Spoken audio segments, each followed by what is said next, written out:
संपूर्ण ब्रज साक्षात राधा कृष्ण का प्रकट स्वरूप है। उसमें गिरिराज जी ब्रजमंडल का हृदय है, साक्षात श्री कृष्ण है। और उसमें भी यह चंद्र सरोवर सारस्वत कल्प की लीला के अनुसार भगवान श्री कृष्ण की महारास स्थली है। पुष्टि मार्ग के जहाज उद्धव जी के अवतार महाकवि सूरदास जी ने 73 वर्ष रहकर यहाँ अपने श्याम को रिझाया है। 1.25 लाख पदों की रचना ऐसा कहा जाता है कि इसी स्थान पर बैठकर उन्होंने की। वल्लभकुल का भी यह एक महान तीर्थ है और इस महान तीर्थ को जागृत करने का श्रेय 2 महापुरुषों को है। एक पूज्य बाबा श्री ठाकुरदास जी महाराज, पंडित जी महाराज की आज्ञा से वे यहाँ आकर विराजे। और आज जो कुछ दिख रहा है संस्कार ब्रजवासियों में, ये जो कुछ उत्सव भाव भक्ति दिख रही, इसमें बाबा का योगदान है। बाबा यहाँ विराजे, बाबा ब्रजवासियों से प्रेम करते हो, ब्रजवासी बाबा से प्रेम करते हैं। पूज्य सदगुरुदेव श्री गणेश दास जी भक्तमाली जी का भी संबंध यहाँ से, इस गांव से, ब्रजवासियों से बड़ी घनिष्ठता पूर्वक रहा, अंतिम क्षण तक रहा। ब्रजवासियों ने महाराज जी को अपना बाबा माना और महाराज जी ने गांव को अपना गांव माना।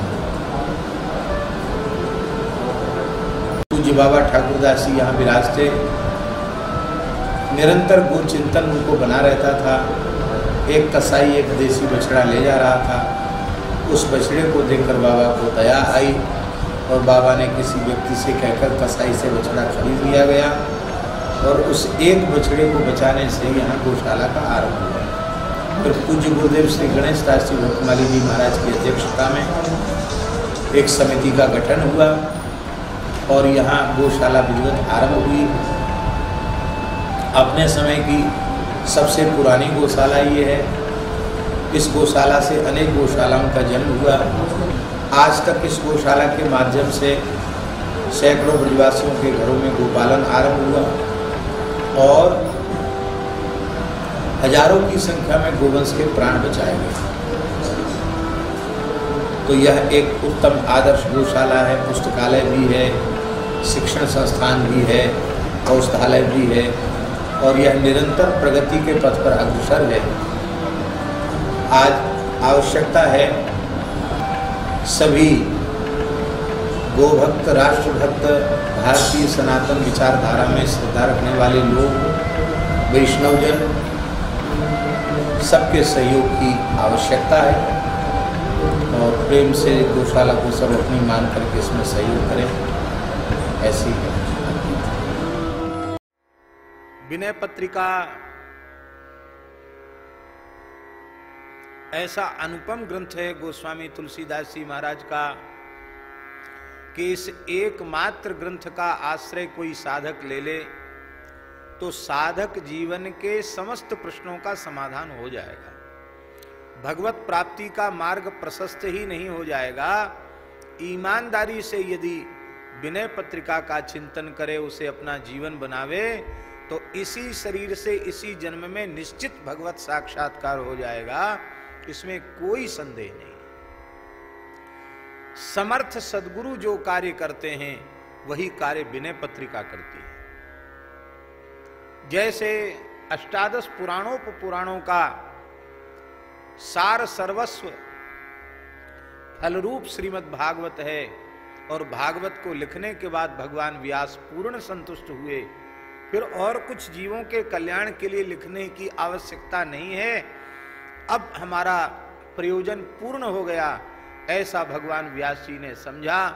ठीक इसी प्रकार से भगवान की प्रेरणा से कलिमल ग्रसित जीवों के ऊपर अत्यंत अनुग्रह करके कलयुग के दोषों से बचने के उपाय के रूप में जीव का परम कल्याण हो जाए, इसी जन्म में भगवत प्राप्ति हो जाए, साधक के अंतःकरण का ज्ञान, वैराग्य, भक्ति तीनों सुदृढ़ हो जाएं, परम परम प्रेम उसे प्राप्त हो जाए, वह कृतकृत्य हो जाए, कृतार्थ हो जाए, इसी प्रयोजन के लिए मानव गोस्वामी जी ने अपनी अंतिम कृति के रूप में इसको प्रकट किया।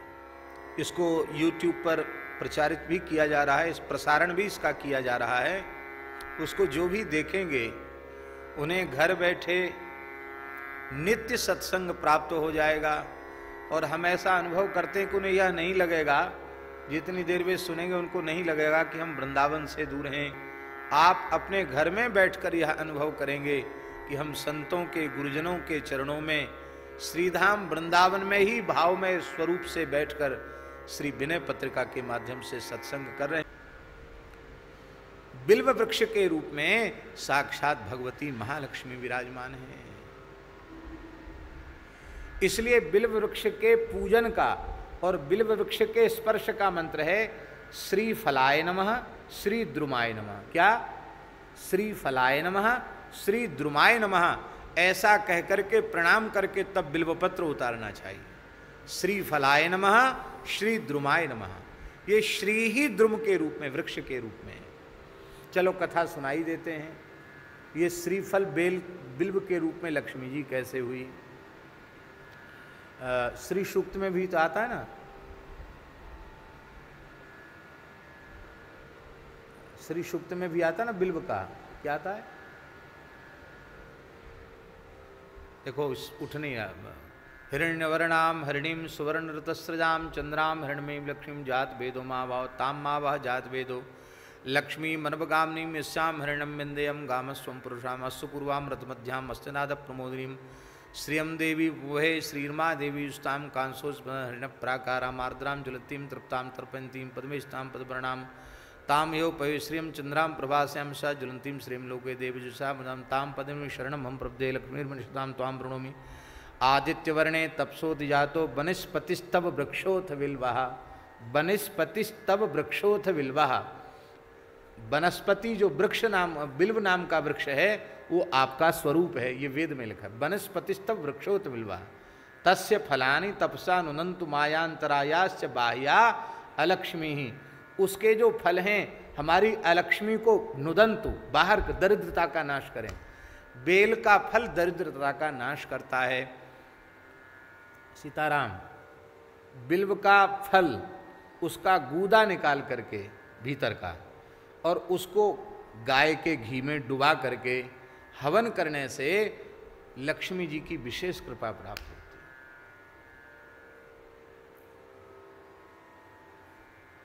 रसराज जी को उपाय मिल गए, पर हवन करें तब ना। तो ये विशेष, और उतना भी न हो तो लिखा है बिल्व का पत्र, क्योंकि बिल्व फल हमेशा होता नहीं, तो बिल्व पत्र को भी घी में डुबा करके आहुति देने से लक्ष्मी जी की प्रसन्नता प्राप्त होती है। वनस्पतिस्तव वृक्षोथ विल्वाह। एक समय भगवती जगदम्बा पराम्बा जगत जननी श्री महालक्ष्मी जी ने भगवान नारायण से पूछा, प्रभु आप सदा सर्वदा मुझे प्राप्त बने रहें, मेरा आपसे कभी वियोग न हो, और आपके चरणों में प्रति क्षण हमारी प्रीति बढ़ती ही चली जाए, अनुराग आपके चरणों में बढ़ता चला जाए, ऐसा कोई साधन हमें बताइए। भगवान हंसने लगे, बोले इसके लिए तो तुमको तपस्या करनी पड़ेगी। किसकी तपस्या करें? बोले हमारे चरणों में अनुराग तो भगवान शिव ही प्रदान करते हैं, ये ठेका उन्हीं के पास है। शंकर भजन बिना नर भगति न पावे मोर। तो तुम शिव जी की उपासना करो, मेरे चरणों में प्रेम की प्राप्ति के लिए, अखंड सौभाग्य के लिए। तो लक्ष्मी जी उपासना करने लगी।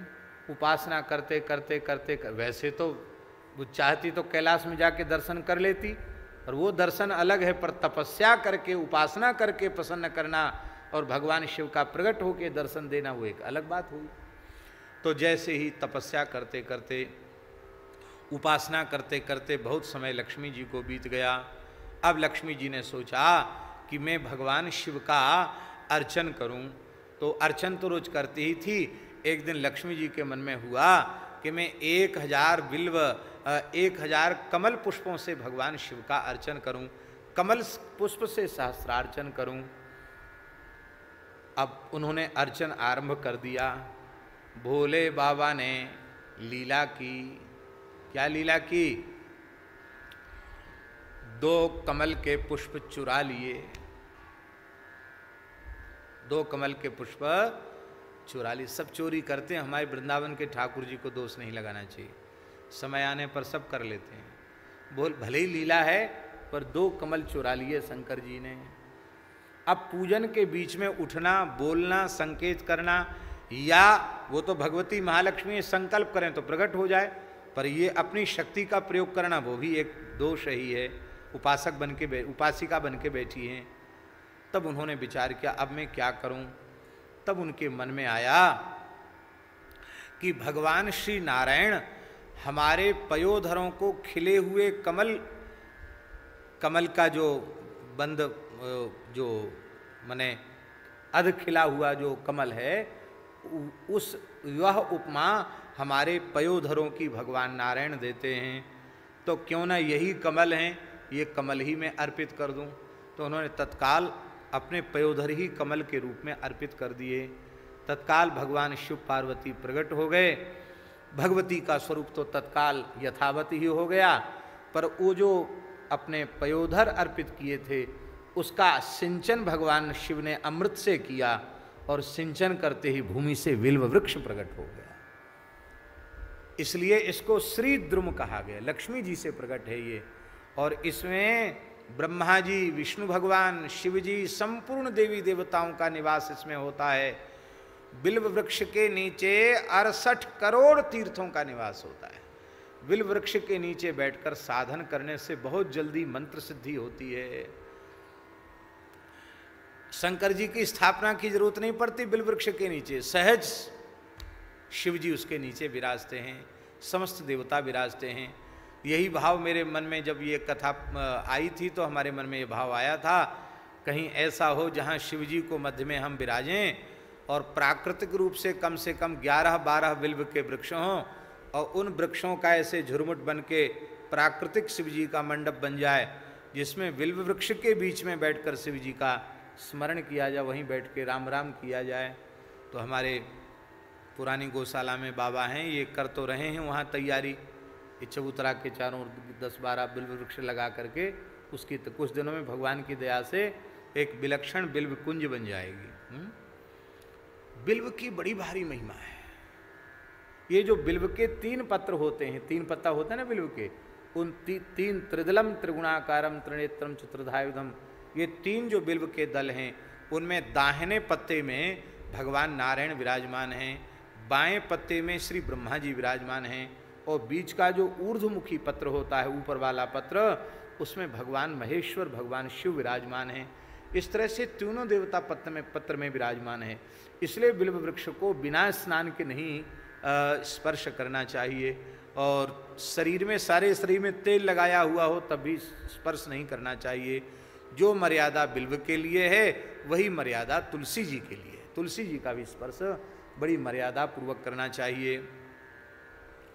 और महाराज जी, बिल्व का जो फल है ना वो इतना पवित्र होता है कि बिल्व, आप एक बार आपने बेल खाया, बेल का शरबत पी लिया या बेल खा लिया, तो 27 दिन के भीतर यदि मृत्यु हो जाए तो उसकी अधोगति नहीं होगी, उसको नरक नहीं जाना पड़ेगा, वो उत्तम लोकों में जाएगा। एक बार बिल्व भीतर जाने से 27 दिन तक शरीर में उसका दिव्य प्रभाव होता है। हम बड़े भावपूर्वक स्मरण कर रहे हैं। पूज्य श्री प्रभुदत्त ब्रह्मचारी जी ने एक ग्रंथ लिखा है, बिल्व फल अमृत फल। हमको एक बार वह इतना मोटी पुस्तक है, उसको पढ़ने का अवसर मिला है। पूज्य श्री ब्रह्मचारी जी महाराज 12 वर्ष तक बिल्व पत्र और बिल्व फल खा करके ही रहे थे, और 12 वर्ष तक उन्होंने गायत्री की उपासना की थी, और लगभग 300 से ऊपर पुस्तकें उन्होंने अपने जीवन में लिखी। बड़ा अद्भुत जीवन, क्या कहना, अद्भुत जीवन था। और उनके भगवत प्रेम की बात पूज्य गुरुदेव भक्तमाली जी से हमने सुनी। संवत 2001 में, 77 चल रहा है इस समय, माने 76 साल पहले, 76 साल पहले पूज्य ब्रह्मचारी जी ने जो 84 कोस की परिक्रमा निकाली थी, उसमें अपने पूज्य गुरुदेव भी थे। पंडित श्री भक्तमाली जी ने पूरी कथा कही थी भक्तमाल की, और उसमें बड़े बड़े महात्मा थे। तो महाराज जी कहते थे कि जब कीर्तन होने लग जाता था, श्री कृष्ण गोविंद हरे मुरारे हे नाथ नारायण वासुदेव, तो ब्रह्मचारी जी की विशाल जटाएं थीं और वो नाचने लग जाते। ऐसे लगता था मानो साक्षात शिवजी ही कीर्तन के मध्य नाच रहे हों। घंटों रुदन और घंटों मूर्छा हो जाती थी। तो महाराज जी बताते थे कि सब महात्मा नाचते थे ब्रह्मचारी जी के नाचने को, सब नृत्य करते थे। तो और कहते ब्रह्मचारी जी जहाँ कहीं बढ़िया रज देखते वहीं कबड्डी खेलने लग जाते, कबड्डी कबड्डी कबड्डी कबड्डी, खूब हंसाते भी, जैसे कोई छोटा बच्चा खेले ऐसे खेलते थे पूज्य ब्रह्मचारी जी। तो उन्होंने लिखा है विल्व फल अमृत फल, विल्व की इतनी महिमा है। तो ये बसंत ऋतु में ही बड़े बड़े बेल आते हैं, बसंत ऋतु में आते हैं ना बड़े बड़े बेल। तो ये बेल क्या हैं? मानो इस बसंत ऋतु के स्तन हैं, पयोधर हैं, और स्तन ढके हुए होते हैं चोली से। तो चोली क्या है? आहा, कर नवल बकुल पल्लव रसाल, श्रीफल कुच कंचुकी लता जाल। लताएं जो छा जाती हैं वही उसकी चोली है। अथवा फल होते हैं और बिल्व पत्रों के बीच में, हरे हरे पत्तों के बीच में फल छुपे हुए होते हैं। ये क्या है? मानो ये चोली धारण किए हुए हैं। जैसे साहित्य शास्त्र के मर्मज्ञ विद्वानों के अनुसार नायिका के पयोधरों को कठिन रूप में उनका वर्णन किया है, वो कठोर होते हैं, कठिन होने चाहिए, ऐसा वर्णन साहित्यिक शास्त्र के विद्वानों ने किया है। तो बिल्व भी ऐसा ही होता है, कठोर होता है, आकृति भी लगभग वैसी ही होती है।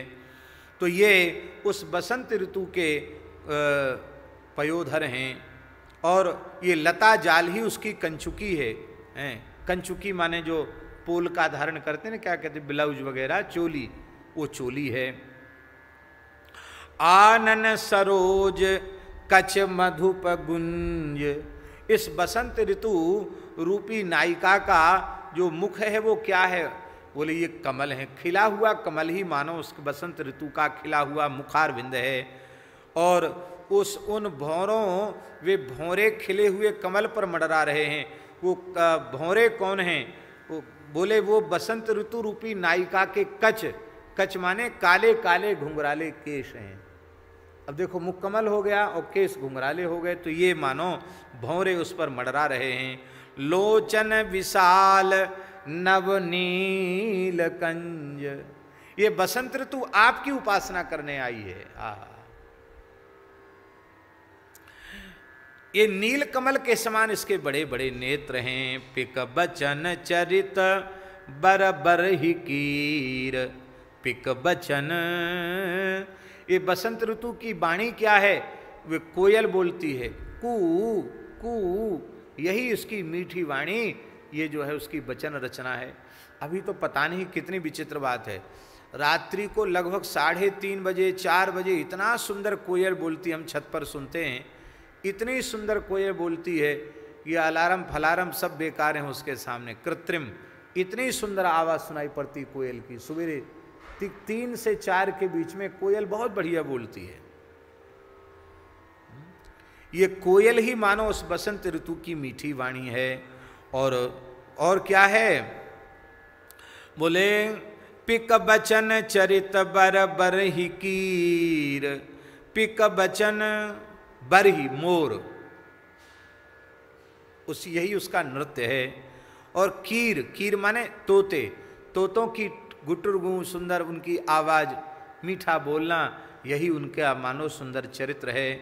सित सुमन हास, ये सित सुमन माने ये जो उसके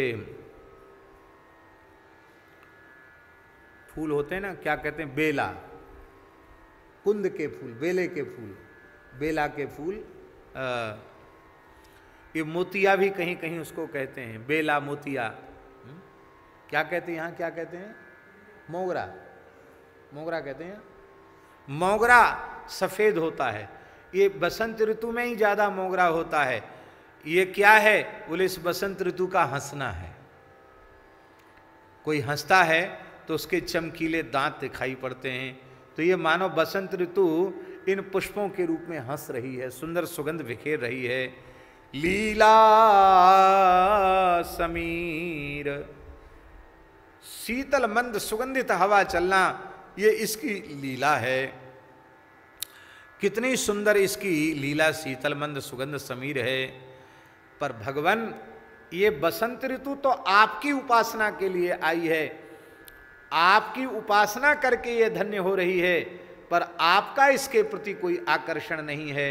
हे भगवान, पर दुर्भाग्य है इस जीव का कि जो सौंदर्य, जो श्रृंगार, जो प्रकृति की शोभा आपको रिझाने के लिए है, आपकी उपासना के लिए है, इस आपकी उपासना की वस्तु को ये भोग की सामग्री के रूप में देखने लग जाता है, उसको लोलुपता भरी दृष्टि से देखने लग जाता है। इसीलिए इसके भीतर काम रूपी विकार जग जाता है, और काम रूपी विकार जगने के कारण कह तुलसीदास सुनु शिव सुजान, हे सुजान शिव आप सुनिए, उर्वशी प्रपंच रचे पंचबाण। प्रकृति आपकी दासी है, आपकी नायिका है, आपका श्रृंगार करने, आपकी पूजा करने आई है। इस रूप में हम देखेंगे तो हमारे भीतर न भ्रम होगा, न हम फंद में पड़ेंगे, न हमारा कोई आकर्षण होगा। लेकिन इस रूप में हम नहीं देखते हैं, उसको भोग्या के रूप में देखते हैं, इसीलिए हमारा पतन होता है, हमारी दुर्गति होती है। हे भगवान, इस भ्रम को, इस फंद को हर लीजिए, हमारी दृष्टि को पवित्र कीजिए, हमारे हृदय को निष्काम बना दीजिए। करी कृपा हरिये भ्रम फंद काम, जेहि हृदय बसहि सुख राशि राम। एक भाव तो ये है, और दूसरा भाव जिसका हमने पहले व्याख्यान करके थोड़ा सा ये कहा था कि तुलसीदास जी पार्वती जी का नक्सिक वर्णन नहीं कर रहे हैं। कुछ लोगों ने कहा है कि पार्वती जी का नक्सिक वर्णन है, उसके उर्स मत में भी ऐसा समझ लेना चाहिए कि अर्धनारीश्वर हैं, एक और भगवान शिव के स्वरूप का वर्णन है, तो दूसरी ओर भगवती पार्वती के स्वरूप का वर्णन है। ऐसा भी जिनकी मान्यता है, उनकी मान्यता को भी प्रणाम है। बोलो शंकर भगवान की। ये 12 पद हुए, हमने गिनती करके बताए थे ना। 12 पदों में शिव जी की वंदना की, मानो 12 ज्योतिर्लिंगों का स्मरण किया है। इसलिए ये 12 पद का स्मरण 12 ज्योतिर्लिंगों का वस्तुतः अर्चन है। विनय पत्रिका बड़ा दिव्य ग्रंथ है, ये बिल्कुल आप इसमें संदेह न माने, पक्का कर लें कि विनय पत्रिका का आश्रय कोई साधक श्रद्धा पूर्वक ले ले, प्रेम से भगवान को विनय पत्रिका सुनावे, तो कलयुग कभी उसे पीड़ित नहीं करेगा।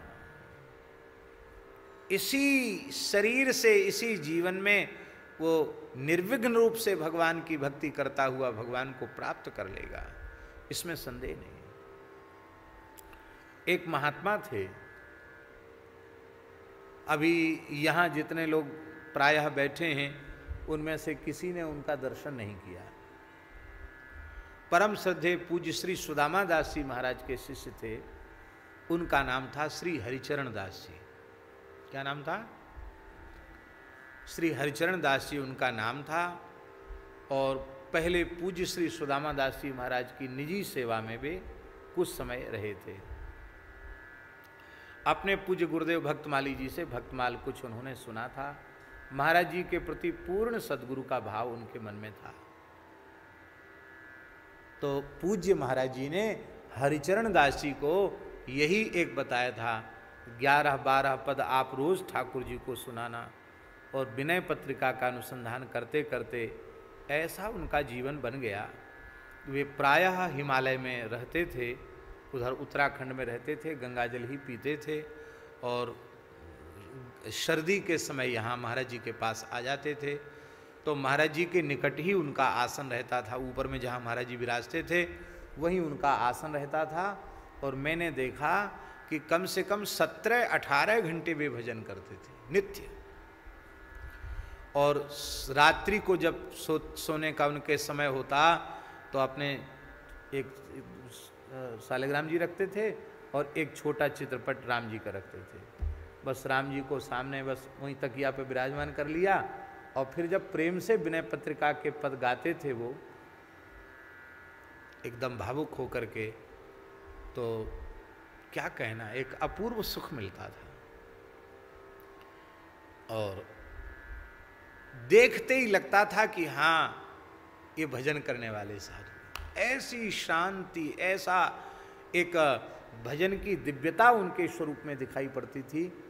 और पूज्य श्री सुदामा दास जी महाराज भी उन पर बहुत प्रसन्न रहते थे, बड़ी कृपा करते थे, अपने प्रसादी वस्त्रों को देते थे।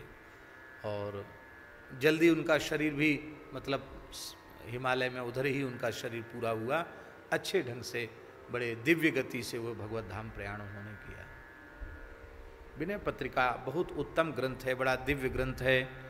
तो ये 12 पद मानो 12 ज्योतिर्लिंगों का अर्चन, इन पद प्रसून के रूप में 12 ज्योतिर्लिंगों का अर्चन श्री गोस्वामी तुलसीदास जी ने किया। अब वे भगवती का स्मरण कर रहे हैं। बोलो भगवती विंध्यवासिनी माता की जय, श्री दुर्गा भवानी की जय। बहुत सुंदर पद है। दुषह दोष दुख दलने करु देवी दाया, दुसह दोष दुख दलने करु देवी दाया, दुसह दोष दुख दलने करु देवी दाया। गाइए। दुसह दोष दुख दलने करु देवी दाया, विश्वमूलासि जन सानुकूलासि कर, विश्वमूला सानुकूलासि कर, शूलधारिणी महामूल माया, कर शूलधारिणी महामूल माया, कर शूलधारिणी महामूल माया, कर शूलधारिणी महामूल माया, दुसह दोष दुख दलनी करु देवी दाया, दुसह दोष दुख दलनी करु देवी दाया, तडित गर्भांग सर्वांग सुंदर लसत, तडित गर्भांग सर्वांग सुंदर लसत, दिव्य पट भव्य भूषण विराजे, भव्य भूषण विराजे, दिव्य पट भव्य भूषण विराजे, भव्य भूषण विराजे, बाल मृग मंजू खंजन बिलोचनी चंद्र, बाल मृग मंजू खंजन बिलोचनी चंद्र, वदनि लखी कोटि रति मार लाजे, बदन कलखी कोटि रति मार लाजे, दुसह दोष दुख दलनी करु देवी दाया, दुसह दोष दुख दलनी करु देवी दाया, रूप सुख शील सीमासी भीमासी, रूप सुख शील सीमासी भीमासी, रामासी बामासी बर बुद्धि बानी, रामासी बामासी बर बुद्धि बानी, छमुख है रंब अंबासी जगदम्बिके, रंब अंबासी जगदम्बिके, शंभुजायासी जय जय भवानी,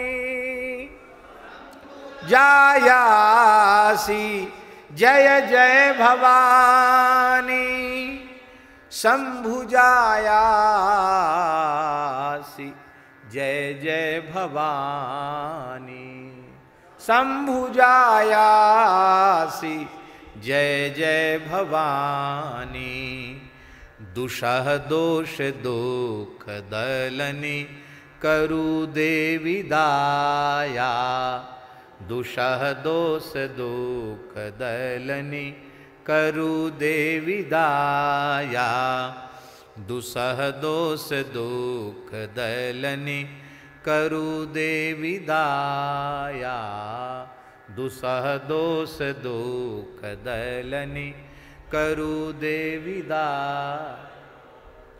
गोस्वामी तुलसीदास जी महाराज राग रागनियों के भी बहुत बड़े विद्वान थे, बहुत ऊंचे गवैया थे तुलसीदास जी, संपूर्ण राग रागनी सिद्ध थे उनको।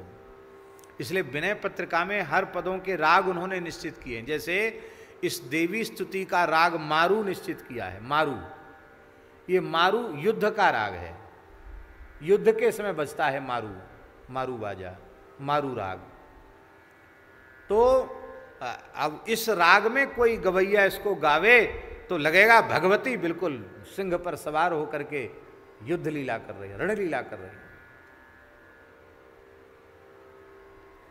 किस पद को किस भाव से गाना है वो भी गोस्वामी जी ने निश्चित किया है।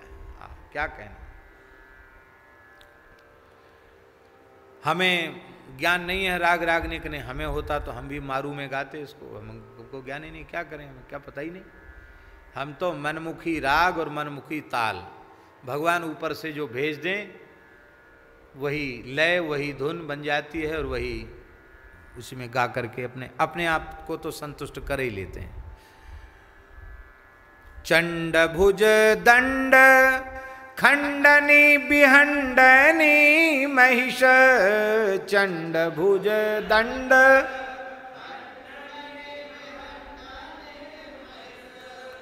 चंड भुज दंड खंडनी बिहंडनी महिष,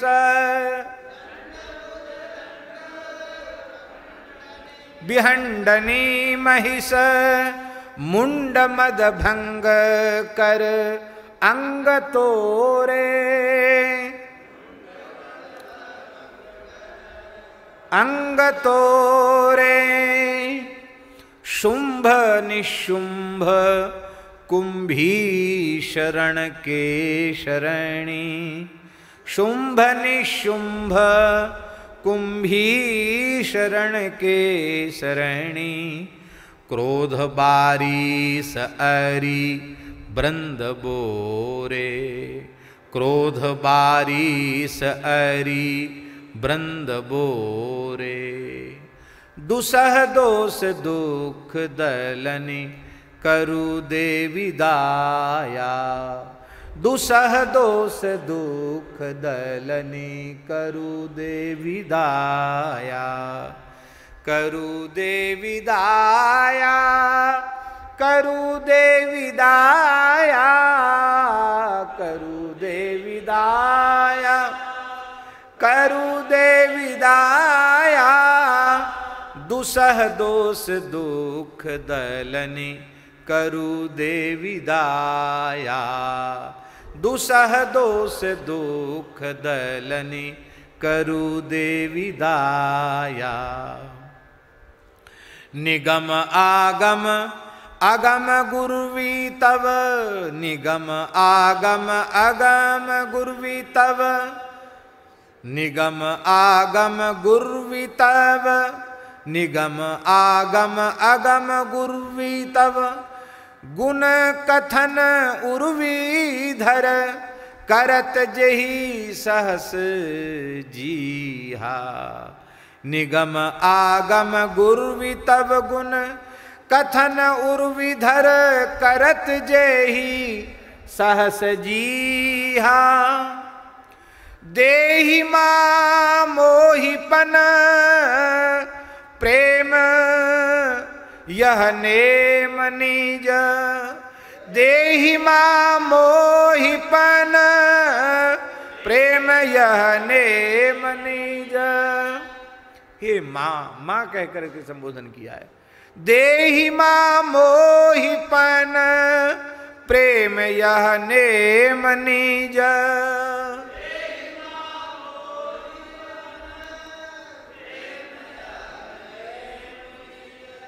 राम घन श्याम तुलसी पपीहा, राम घन श्याम तुलसी पपीहा।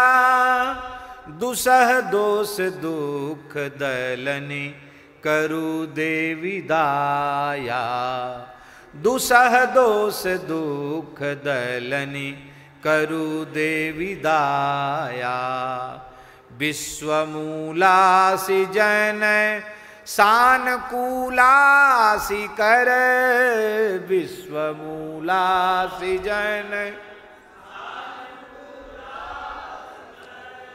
शूलधारिणी महा मूल माया, शूलधारिणी महा मूल माया, कर शूलधारिणी महामोह माया, कल शूलधारिणी महामूल माया। दुसह दोष दुख दलनि करु देवी दाया, दुसह दोष दुख दलनि करु देवी दाया, करु देवी दाया, करु देवी दाया।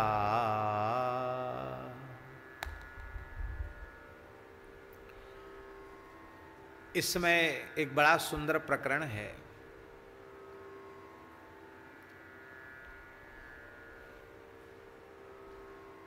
भगवती के दो स्वरूप हैं लिंग पुराण के अनुसार। भगवान शिव सनकादिकों को बता रहे हैं, ये मेरे वामांग में विराजमान पराम्बा भगवती जो भवानी हैं, पार्वती हैं, इनके दो स्वरूप हैं, परा अपरा, विद्या अविद्या, ये दोनों इन्हीं के स्वरूप हैं। यहाँ हम केवल इतना कहना चाहते हैं कि गोस्वामी तुलसीदास जी कह रहे हैं, दुसह दोष दुख दलनि,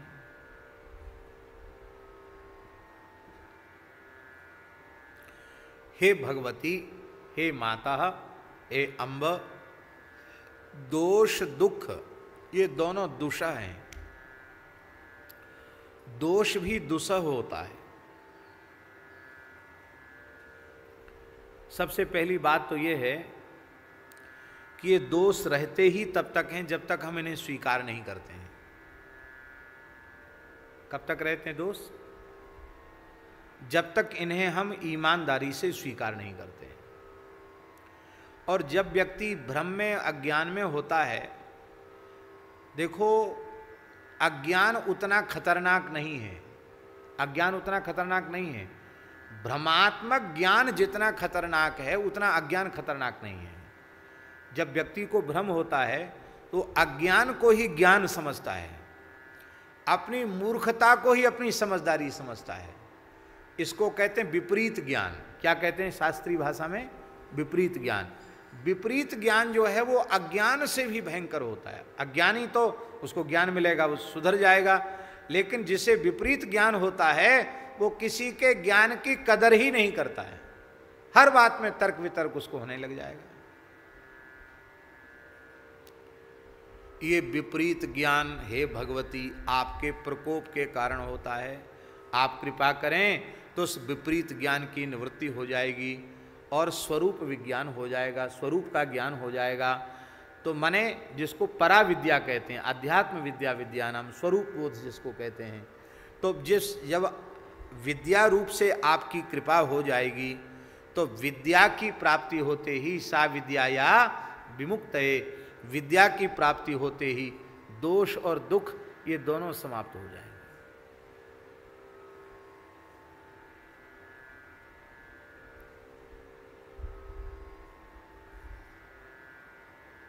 दुर्गा सप्तशती में मार्कंडेय पुराण में एक श्लोक है, आप सबको याद होगा जहां तक है, ज्ञानिनाम अपि चेतांसी दैवी भगवती हिसा बलादा कृष्य मोहाय महामाया प्रयच्छति।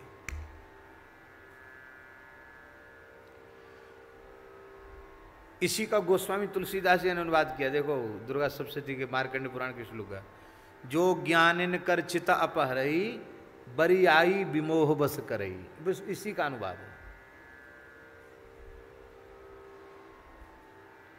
ज्ञानिनाम अपि चेतांसी देवी भगवती हिसा बलादा कृष्य मोहाय महामाया प्रयच्छति।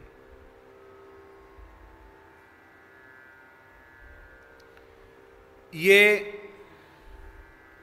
माया से मुक्त होने का मंत्र भी है। हमारे पूज्य गुरुदेव ने काशी से वैराग्य जगने के बाद जब विंध्याचल आए पूज्य भक्तमाली जी महाराज, तो पहले इसी श्लोक से संप्रेत करके दुर्गा पाठ किया, ज्ञानी नाम अपि चेतांसी देवी भगवती सा बलादा कृष्ण मोहाय महामाया प्रेच्छति। और महाराज जी कहते थे कि ये स्मरण करते ही और अनुकूल भी प्रतिकूल भी अनुकूल हो जाता है भगवती के प्रभाव से। और फिर महाराज जी ने वहाँ कात्यायनी महामाये महायोगिन्यधीश्वरी नंदगोप सुतम देवी पतिम में कुरुते नमः, ये कहकर के महाराज जी ने उपासना की। लगभग 4-6 महीने महाराज जी वहाँ विराजे और बड़ी कठोर तपस्या साधना की। और वहीं भगवती का आदेश उन्हें मिला कि आप ब्रज में चले जाओ, तब वो ब्रज में आए। अद्भुत जीवन था।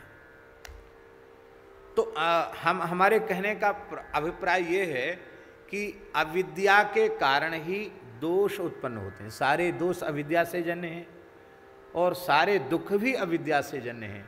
और आपकी कृपा के बिना अविद्या की निवृत्ति होती नहीं है। क्यों नहीं होती? क्योंकि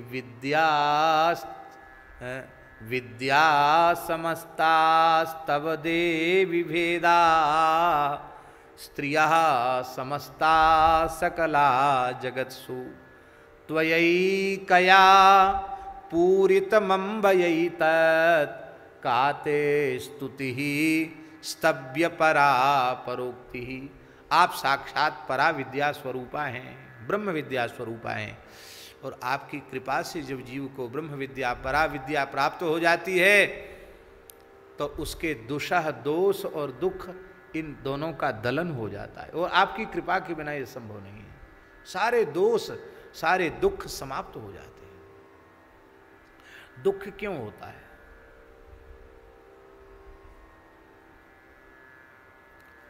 सच्ची बात यह है कि न तो सुख है और न दुख है, अस्तित्व ही नहीं है बाबा इनका, सुख का भी दुख का भी।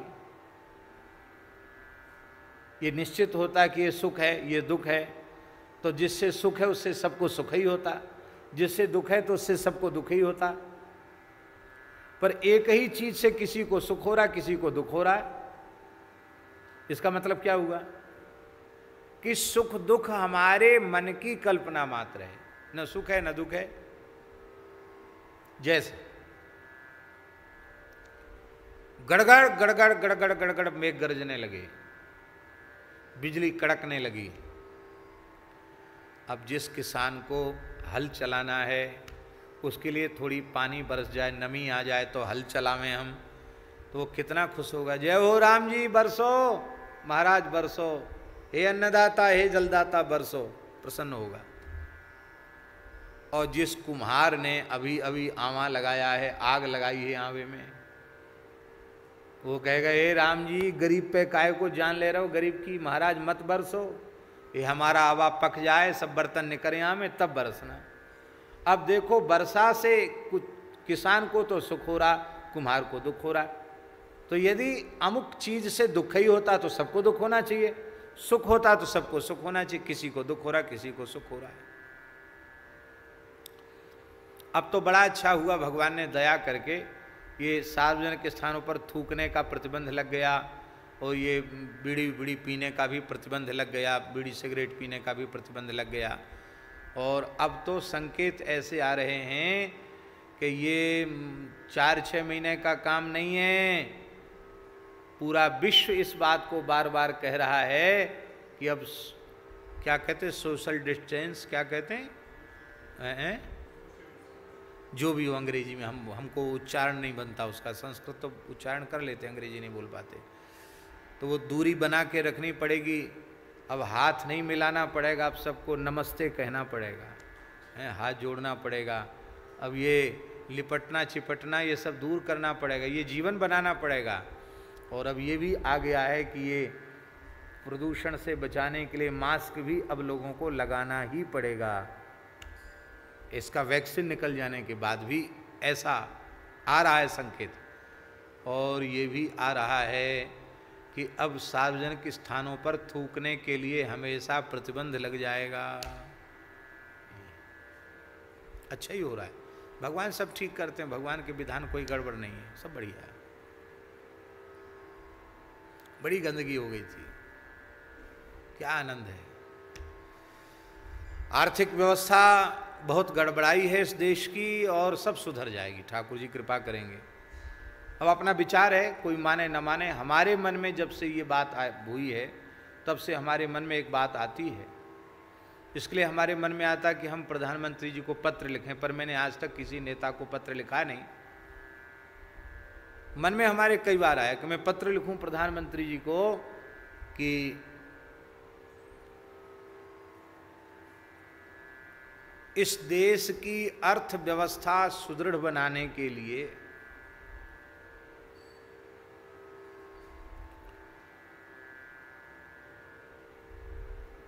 सबसे अच्छा होगा कि इस संकट से उबरने के बाद सर्वसम्मति से सरकार ये निर्णय करे कि 10 वर्ष तक इस देश में चुनाव नहीं होंगे।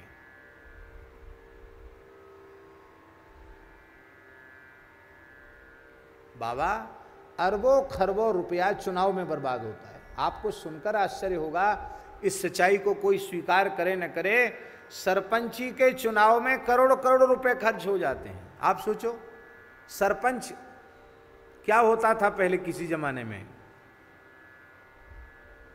अब सरपंची के चुनाव में करोड़ करोड़ रुपए खर्च करने वाले लोग हैं, वो कहां तक जनता की सेवा करेंगे। फिर विधायक कितना खर्च करते हैं, फिर सांसद कितना खर्च करते हैं, ये बड़ी बड़ी सभाएं, बड़े बड़े पंडाल बनते हैं, ये सब जो सरकारी खर्च और पार्टी फंड के नाम पर धन इकट्ठा करती है। आप तो जीवन बीत गया सरकारी महकमे में काम करते करते, आपको ज्यादा अनुभव है। कितना शासन तंत्र, कितने लोग और कितना धन और कितना समय नष्ट होता है इसमें। और इस समय देश भयंकर आर्थिक संकट में, पहले ही से आर्थिक संकट में था, अब ये होने के बाद फिर देखना क्या हालत होती है। अभी भी ब्रजवासी ब्राह्मण बेचारे कई अत्यंत दुखी होकर के महाराज खाने की स्थिति हो गई है, क्या खाएं, ऐसी स्थिति हो गई है। पूरे देश की गौशालाओं पर कितना प्रभाव पड़ा है, पर मठ मंदिरों पर प्रभाव पड़ा है, संस्थाओं पर प्रभाव पड़ा है, सब पर प्रभाव पड़ा है, और आगे दूरगामी प्रभाव पड़ने वाला, पड़ेगा। पूरे देश को राष्ट्र के हित में अपनी सच्ची राष्ट्रभक्ति का परिचय देते हुए इसके लिए आग्रह करना चाहिए और शासन को करना चाहिए। हम कहते 10 वर्ष एक बार चुनाव ना हो, जो स्थिति है, जो जहां प्रांतों में शासन कर रहे हैं करने दो उनको शासन, और राष्ट्रहित सर्वोपरि मानकर हमें इन 10 वर्षों में पूरे दुनिया की आर्थिक महाशक्ति के रूप में भारतवर्ष को स्थापित करना है। ये संकल्प लेकर के पूरा राष्ट्र काम करे तो हम समझते हैं 10 वर्ष नहीं, 10 वर्ष के पहले ही विश्व की महाशक्ति भारतवर्ष होगा, हर क्षेत्र में महाशक्ति बनेगा।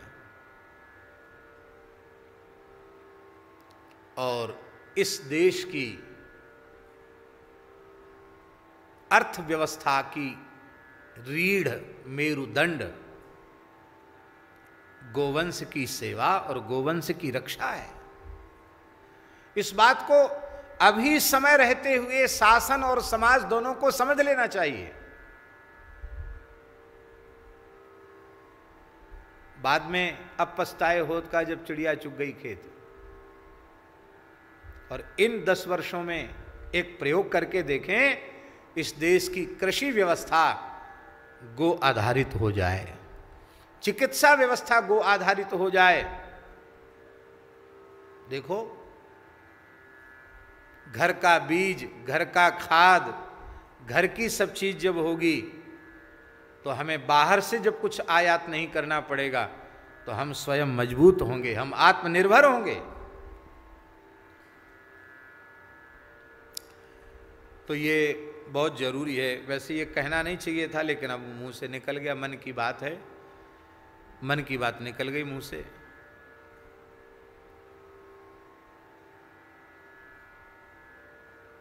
दुषः दोष दुख दलनी, किस प्रसंग में ये बात आई थी, थोड़ा हमको याद दिलाना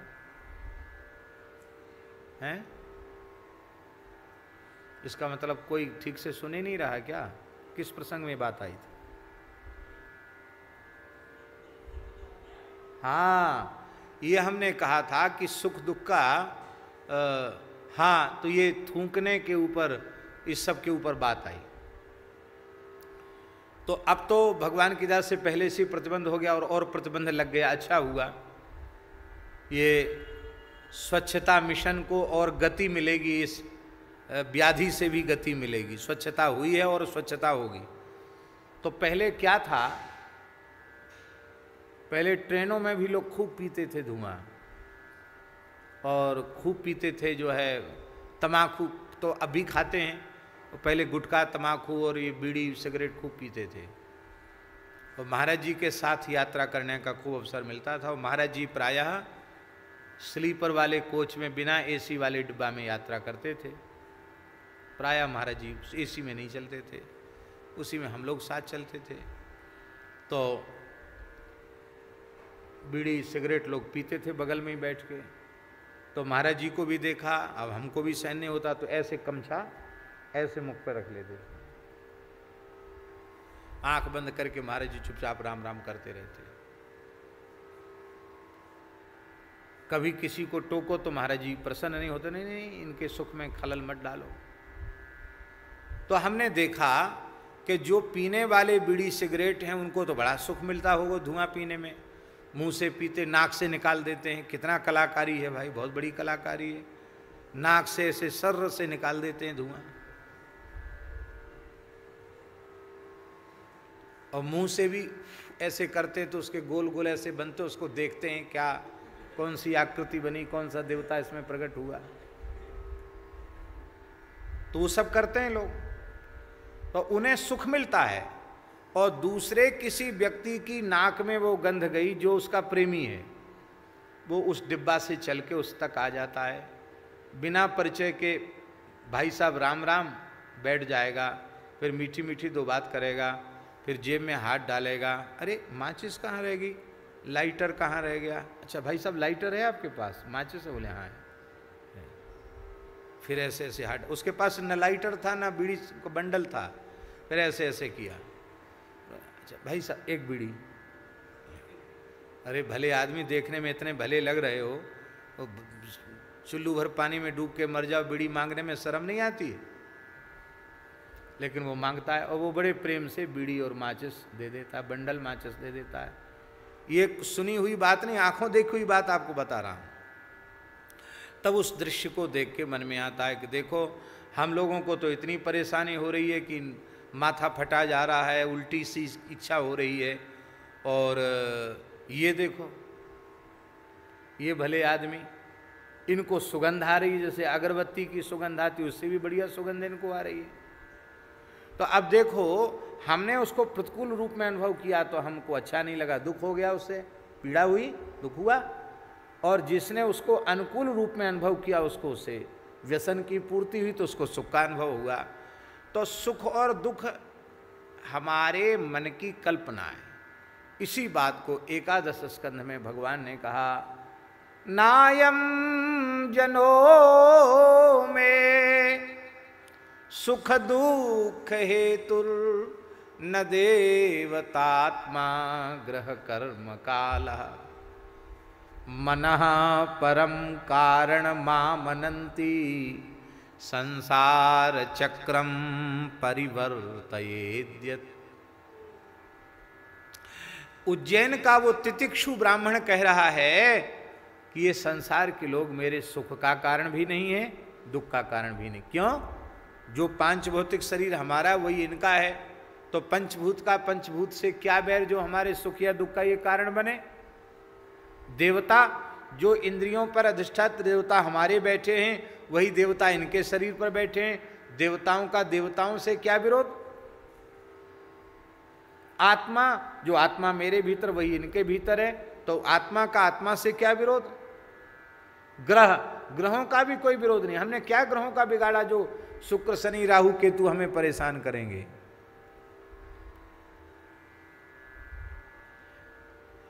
अरे जो व्यक्ति हमसे विरोध कर रहा है, हमको दुख पहुंचा, उसके भी तो ग्रह हैं, तो ग्रहों की ग्रहों से क्या लड़ाई।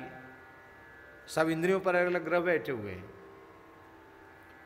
शरीर में भी नवग्रहों के अलग अलग स्थान होते हैं, किस अंग पर कौन सा ग्रह रहता है, तो ग्रहों का ग्रहों से क्या विरोध, क्या झगड़ा। कर्म बोले कर्म तो जड़ है, कर्म का कर्म से क्या विरोध। ग्रह कर्म काल, काल बोले काल भी कारण नहीं है। तो भाई कारण क्या है। सुख दुख का अनुभव तो लोग करते ही हैं। बोले मनः परम कारण मां मनन्ति। ब्राह्मण कहता है मन ही उसका कारण है। इस मन ने ही संसार चक्र को चला रखा है। संसार चक्रम परिवर्तयेद्यत्। बंधन और मोक्ष क्या है। मन एव मनुष्याणाम कारणम बंध मोक्षयोः। मन ही बंधन का कारण है और मन ही मोक्ष का कारण है। ये मन जब भगवान के चरण कमलों में लग जाता है तो मोक्ष का कारण बन जाता है, और ये मन शरीर संसार में लग जाता है तो ये बंधन का कारण बन जाता है। विषयों में भोगों में लग जाता है तो बंधन का कारण बन जाता है। यहाँ जो गोस्वामी तुलसीदास जी के कहने का आशय है वो ये है कि दुषः दोष दुख दलनी, अर्थात आप विद्या स्वरूपा हो, आप ज्ञान स्वरूपा हो, आप विद्या स्वरूपा हो। विद्या समस्तास्तव देवी भेदा, आप विद्या स्वरूपा हो। और विद्या स्वरूपा जब आप जीव पर कृपा करती हो, उसे अपने स्वरूप का बोध हो जाता है, उसकी स्वरूप में अवस्थिति हो जाती है। मैं जीव हूँ और मैं भगवान का अंश हूँ, भगवान मेरे अंशी हैं। मैं भगवान का शेष हूँ, भगवान मेरी शेषी हैं। मैं भगवान का भोग्य हूँ, भगवान मेरे भोक्ता हैं। मेरे देहेंद्रियादि की सफलता भगवत सेवा में ही है, भगवत प्राप्ति में ही मानव जीवन की सार्थकता। ये बात सब जब उसको आपकी कृपा से समझ में आ जाती है, आप विद्या रूप से कृपा करती हो तो समझ में आ जाती है, तो न दोष रहता न दुख रहता है। क्योंकि अविद्याजन्य दोष हैं, अविद्याजन्य दुख है। और जब मन अंतःकरण भगवत चरणारविंद में अर्पित हो जाता है तो न कोई दोष रहता और न कोई दुख रहता है। जैसे सूर्य के प्रकाश में अंधकार नहीं रह सकता, ऐसे ही विद्या का प्रकाश होने पर दोष रहेंगे नहीं, और दोष ही नहीं रहेगा तो दुख भी नहीं रहेगा। इसलिए करु देवी दाया, हे देवी आप दया कीजिए। और दया करके मेरे दुसह दोष और दुख उनका दलन कर दीजिए, उनको समाप्त कर दीजिए। अर्थात मेरे समाप्त किए ये भय ही नहीं अब तक, अब आप ही कृपा कर दीजिए। हमारे पूज्य बरुआ सागर वाले स्वामी जी कहते थे, परम श्रद्धेय प्रातः स्मरणीय पूज्यपाद स्वामी श्री शरणानंद सरस्वती जी महाराज कहा करते थे, ये मन न जाने, ये मन न जाने क्या क्या दिखाए, कुछ बन न पाया मेरे बनाए। ये मन न जाने क्या क्या दिखाए, कुछ बन न पाया मेरे बनाए। संसार में ही आसक्त रहकर दिन रात अपने मतलब की कहकर, संसार में ही आसक्त रहकर दिन रात अपने मतलब की कहकर, सुख के लिए लाखों दुख सहकर, सुख के लिए लाखों दुख सहकर, ये दिन ये अब तक यूं ही बिताए, ये दिन निरर्थक यूं ही बिताए। हे विश्वनाथ अब तो ऐसी दया हो, जीवन निरर्थक जाने न पाए। हे विश्वनाथ अब तो ऐसी दया हो, ये जीवन निरर्थक जाने न पाए। तो ये मन न जाने क्या क्या दिखाए, यही सब करता है, कुछ बन न पाया मेरे बनाए, कुछ नहीं बन पाया। और इस मन की शुद्धि आपकी कृपा से होती है, क्यों मन भी प्रकृति है और आप मूल प्रकृति हैं, इसलिए सारी प्रकृति का शोधन आपकी कृपा के बिना होता नहीं है। महाराज जी, हमने देखा पूज्य स्वामी जी महाराज प्रत्यक्ष भगवती से वार्तालाप करते थे। स्वामी श्री शरणानंद सरस्वती जी महाराज प्रत्यक्ष भगवती से वार्तालाप करते थे। सारे देवी देवता उनके सामने प्रत्यक्ष थे, अद्भुत महात्मा थे। इस दास को अपने बाल्यकाल में लगभग 1 वर्ष उनके चरणों में रहने का सौभाग्य मिला। अद्भुत महात्मा थे, प्रणाम है उनके पावन चरणों में। उनके पूजा गृह में कोई भी प्रवेश नहीं करता था, वे स्वयं ही अपने हाथ से पूजा करते थे। और उसमें एक भगवती अष्टभुजा भगवती सिंहवाहिनी विराजमान थी और 12 शालिग्राम जी, 12 शिवलिंग,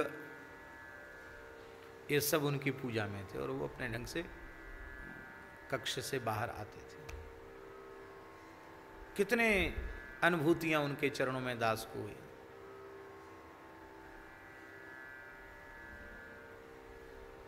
एक बार तो उन्होंने ऐसी कृपा की, वे उनका आदेश था कि तुम ठीक 5 बजे मेरे कक्ष में आ जाया करो, मेरे निवास में आ जाया करो। तो मैं अकेले पूरे कमरे में अंधकार रहता था और हम 5 बजे उनके यहाँ पहुँच जाते थे। रात्रि को 3 बजे हरिहर दत्त शास्त्री जी वहाँ पढ़ाते थे, कुछ समय ये हरिहर दत्त जी पढ़ाते थे, तो वो हमको 3 बजे जगा देते थे। 3 बजे रात को जगना, जग करके शौच स्नान आदि करके संध्योपासन करके जप करके, और हम 5 बजे ठीक स्वामी जी को वहाँ उपस्थित हो जाते। तो स्वामी जी हमको ध्यान मुद्रा में बैठे हुए दिखाई पड़ते थे। वो रात्रि को 3 बजे ध्यान में बैठ जाते थे और फिर सवेरे 7 बजे तक ध्यान में बैठते थे, फिर पूजा गृह में प्रवेश करते थे, तो 1-1.5 घंटे बाद 2 घंटे बाद पूजा गृह से निकलते थे। ऐसा उनका नियम था। तो एक दिन स्वामी जी ध्यान में बैठे थे और अंधकार तो पूरा रहता ही था, बिल्कुल कोई प्रकाश नहीं कहीं रहता था। अकस्मात क्या हुआ कि उनके श्रीअंग से एक विलक्षण कांति निकलने लगी और उनके काषाय वस्त्र से कांति प्रस्फुटित होकर बाहर आने लगी। पूरा शरीर दमकने लगा उनका। जैसे क्या कहें उसको हम, जैसे कोई होता ना, बोर्ड होता, भीतर उसके लाइट होती, वो चमकती, बाहर तक चमकता, ऐसे चमकने लगा उनका शरीर। प्रकाश हो गया कक्ष में, एक दिव्य प्रकाश शरीर का। मैंने अपने नेत्रों से ये झांकी देखी। तो अवस्था हमारी बहुत छोटी थी, 10 वर्ष के रहे होंगे। तो मैं तो डर गया। मैंने कहा स्वामी जी के शरीर में बिजली चमक रही है, कैसे, क्या हो गया, क्या हो गया। स्वामी जी ध्यान में थे, समाधि में थे। तो थोड़ा हमको डर लगा, लेकिन अब चुपचाप बैठे रहे, राम राम करते रहे, अपने जप करते रहे। इसके बाद स्वामी जी उठे और जब उनका समय पूरा हुआ तो वे उठे। उठते ही हम उनको पहले साष्टांग करते थे, फिर उठ जाते थे तो फिर उनके निकट जाके साष्टांग करते थे। साष्टांग प्रणाम किया।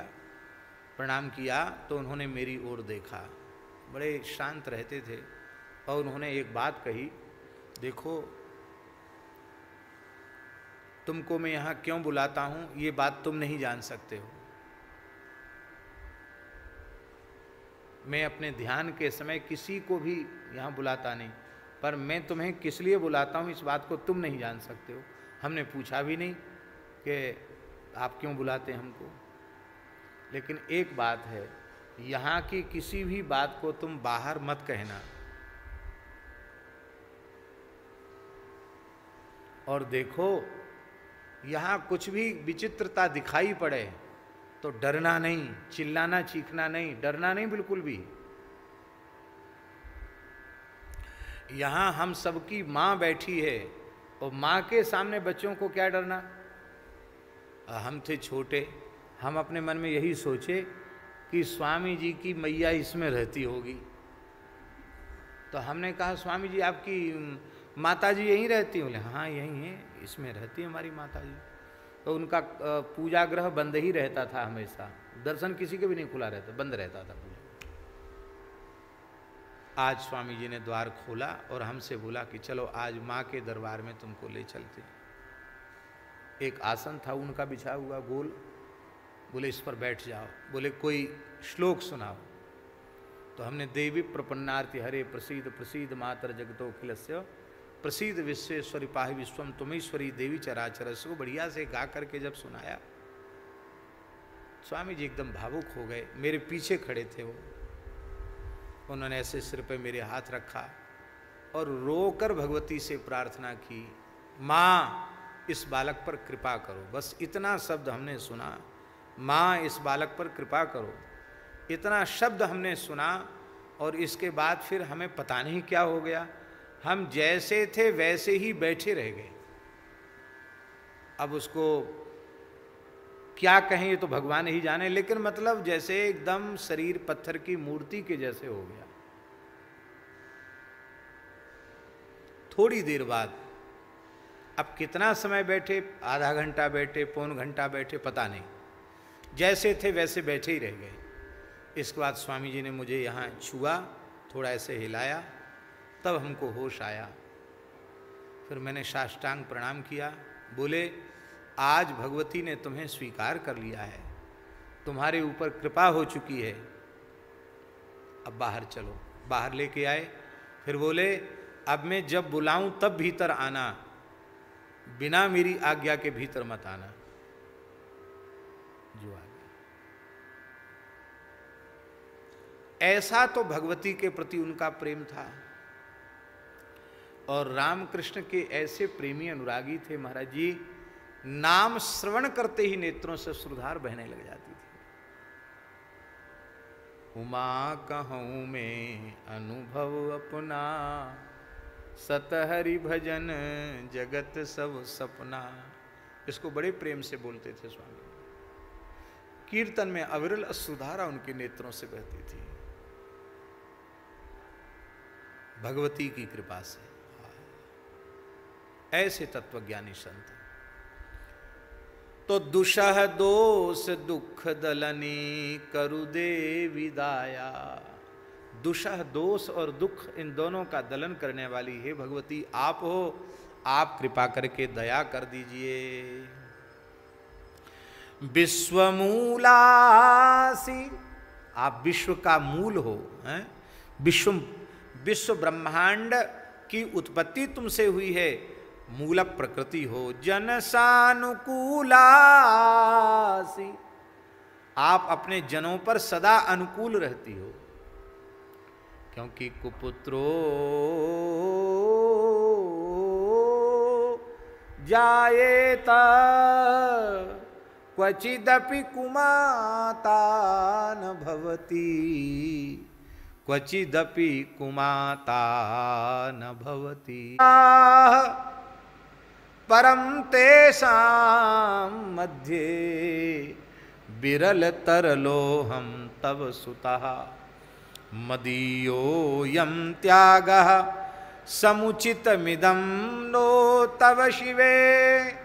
कुपुत्रो जायेत क्वचिदपि कुमाता न भवति। जनक सानुकूलासी,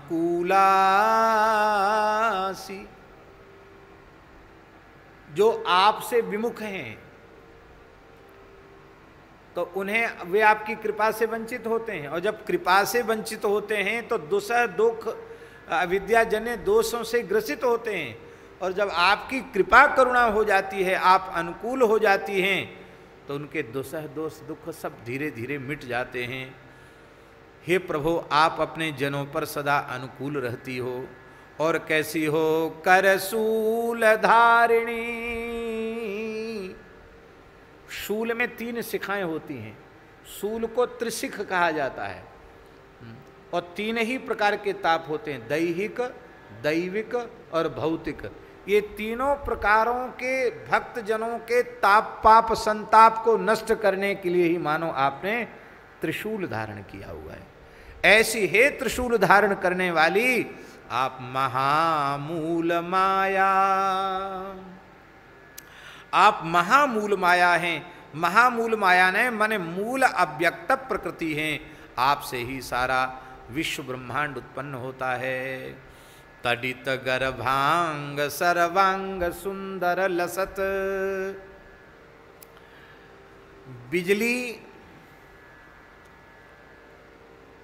बिजली की चमक